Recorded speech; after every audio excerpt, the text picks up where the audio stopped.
বন্ধুরা এখন বৈশাখ মাস, ধান ক্ষেতের ভিতরে দেখবেন ছোট ছোট ডোবার ভিতরে মাছ। এই দেখেন আমরা আসছি মাছ ধরার জন্য। এই দেখেন একটা কই মাছ পেলাম, এই যে একটা কই মাছ পেলাম। এখানে আমরা প্রথমে দেখছি একটু ঘাওয়ায়, পরে দেখলাম যে কি ব্যাপার এখানে ঘাওয়া গেল। এই দেখেন এই আরো মাছ আছে, এই যে টাকি মাছ, টাকি মাছ দেখেন দেখেন, এই যে এই যে একটা টাকি মাছ ধরে ফেললাম, দেখছেন।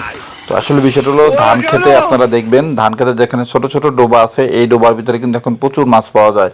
আপনারাও চাইলে আপনাদের এলাকায় ধান খেতে আপনারা দেখতে পারেন। দেখেন একটা ভেদা মাছ, একটা কই মাছ ধরলাম, দেখছেন।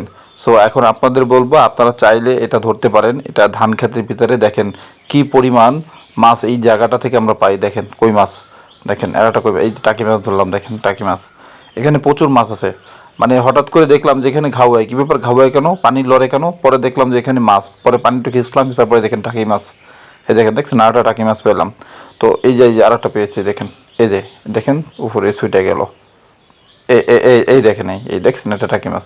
তো এখন বিষয়টা হলো আপনারা চাইলে আপনাদের মতো করে আপনারা ট্রাই করে দেখতে পারেন। কারণ এই ধান খেতের ভিতরে ছোট্ট করে দেখবেন ঠালা পানিতে এই মাছগুলো পাওয়া যায়।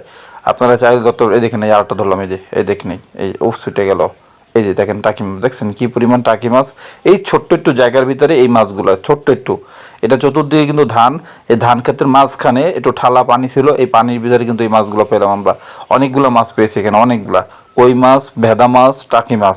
বেশিরভাগ টাকি মাছ পাইছি, কই মাছ হয়তো 3টা 4টা পাইছি, কিন্তু বেশিরভাগই টাকি মাছ। তো এই জন্য আপনাদেরকে বলবো আপনারা চাইলে কিন্তু এটা ট্রাই করে দেখতে পারেন। দেখেন আমরা কতগুলো মাছ পেয়েছি, দেখেন পলিথিনের ভিতরে, এই দেখেন দেখছেন টাকি মাছ দেখেন কতগুলা। সো আপনারা চাইলে আপনাদের এলাকা থেকেও ধরতে পারেন। যদি ভিডিওটা ভালো লাগে